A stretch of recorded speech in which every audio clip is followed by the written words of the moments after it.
Les jeunes doivent être contents et fiers. Le commissaire divisionnaire Célestin Kanyama appelle les jeunes de l'Ituri à se préparer.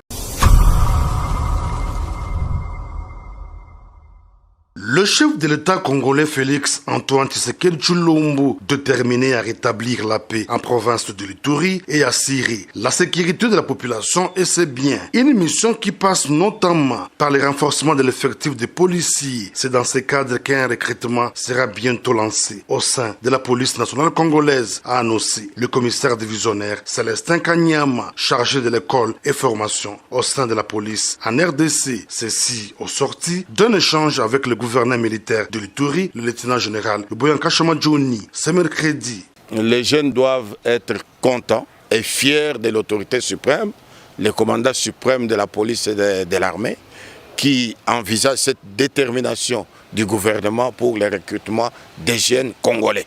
Ils doivent venir servir le pays sous les drapeaux. C'est ça la fierté. Il faut faire partie de l'armée et de la police. Ainsi, le commissaire divisionnaire Célestin Kanyama appelle les jeunes de l'Ituri à se préparer pour s'enrôler massivement au sein de la police nationale congolaise et contribuer à la sécurisation du pays.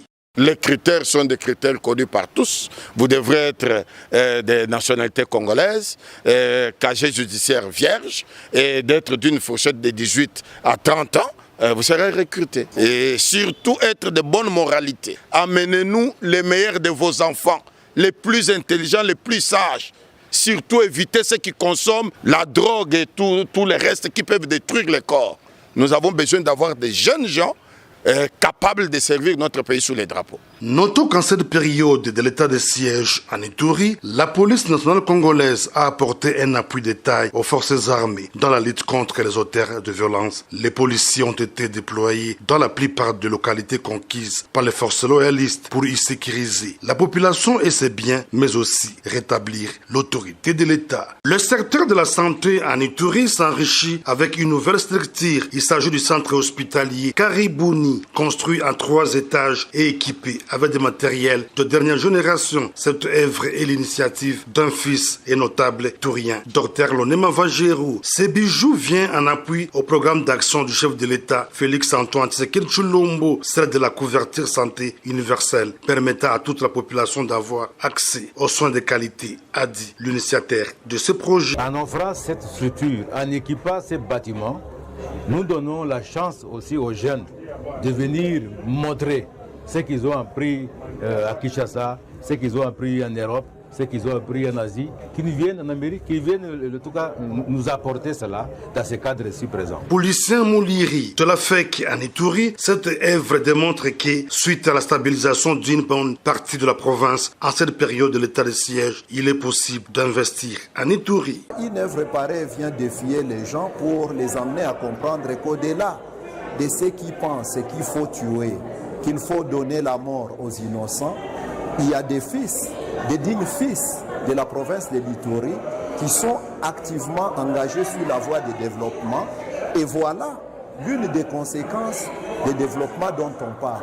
Parlant au nom du gouverneur de province, le vice-gouverneur, le commissaire divisionnaire Alonga Boni Benjamin a appelé certains fils et filles égarés de l'Ituri à laquelle il tire de la paix pour le développement de cette province riche en potentialité.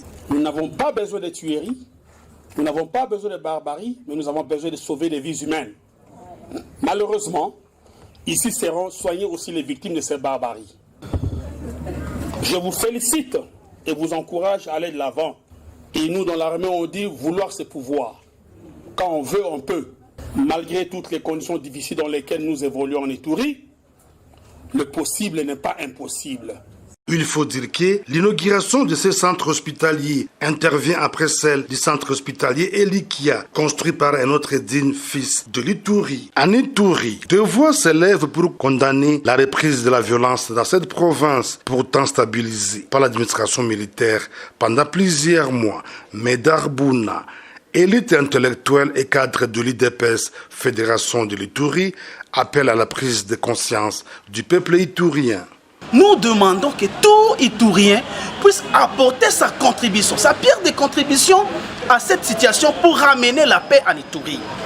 La paix est très importante pour tout Iturien. C'est le moment ou rien. Nous devons nous mettre ensemble. Nous ne devons pas abandonner cette mesure prise par les chefs de l'État. Il nous a donné cet état de siège justement pour que la paix revienne en Ituri. Dans la foulée, ces cadres de l'IDPS encouragent le gouverneur militaire de l'Ituri, le lieutenant général Luboya Nkashama Johnny, à poursuivre sa mission consistant à restaurer la paix sur l'ensemble de la province. Le problème de l'insécurité de l'Ituri ne concerne pas que le gouverneur militaire, ne concerne pas que le vice-gouverneur militaire, policier, mais ça concerne tout Iturien. Et tout celui qui se trouve sur le sol iturien, ces problèmes le concernent. Rappelons que, dans le cadre de la consolidation des acquis de la paix en Ituri, l'administration militaire, avec l'appui de la MONUSCO, a organisé plusieurs rencontres afin d'évaluer l'engagement pris par les groupes armés pour cesser les hostilités en Ituri et adhérer au processus de paix. Démarcation des limites administratives entre l'Ituri et le Haut-Ouélé, 2 bornes sur les 6 placées du côté de Nyanya par les experts de l'Institut géographique du Congo pour régler définitivement ces conflits de limites entre les territoires de Mambasa et de Wamba ont été détruites par les inciviques il y a quelques jours, déplore le député national Emmanuel Lekwapobo. Ce vendredi, cet élu du peuple et son collègue Daniel Bagno ont échangé avec le gouverneur des provinces de l'Ituri à ce sujet. Dans le cadre de la démarcation des limites entre provinces, il y a de ceux-là qui se sont sentis lésés, tout simplement parce qu'ils se sont retrouvés être amputés de l'espace qu'ils disaient que cela leur appartenait et que c'est rentré chez les voisins. Et c'est ce qui est comme raison que moi je considère aujourd'hui du côté de Wamba pour aller organiser la destruction des bornes qui avaient été placées, d'ailleurs à présence de l'équipe de 2 provinces. Alors, pour moi, je trouverais que c'est comme une goutte d'eau dans l'océan, parce que la limite est déjà connue sur ce point-là. L'État ne va pas se fatiguer, on va refaire les travaux encore une fois. D'ailleurs, au moment où je vous parle, l'administrateur du territoire de Mambasa se trouverait à Nyanya. Il attend son collègue de Wamba pour qu'on en discute maintenant en interne et qu'on remette la paix sociale entre les communautés. L'administration militaire de l'Ituri, qui a beaucoup milité pour la résolution de ces conflits fonciers, a dépêché une équipe sur terrain en vue de réparer le dégât commis. Au député national Daniel Bagno Debout de rappeler aux uns et aux autres que cette démarcation des limites ne constitue pas la séparation de 2 peuples.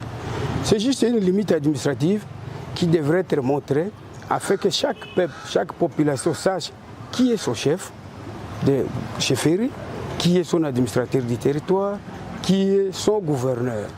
Ce n'est pas une limite pour venir chasser la population, non. La population est protégée par la Constitution dans l'article 30. Il dit « Tout Congolais est libre de s'installer là où il veut ». Ça doit rester en application. Pour rappel, le gouverneur militaire, le lieutenant général Luboya Nkashama Johnny, soucié de voir le peuple iturien vivre dans un climat de paix et d'harmonie, s'était personnellement impliqué pour la résolution de ces conflits en territoire d'Aru et de Mambasa à l'issue d'une rencontre bilatérale tenue à Ariwara au mois de mai dernier. Le lieutenant général Luboya Nkashama Johnny et son collègue du Haut-Ouélé avaient sollicité l'expertise de l'Institut géographique du Congo pour y mettre fin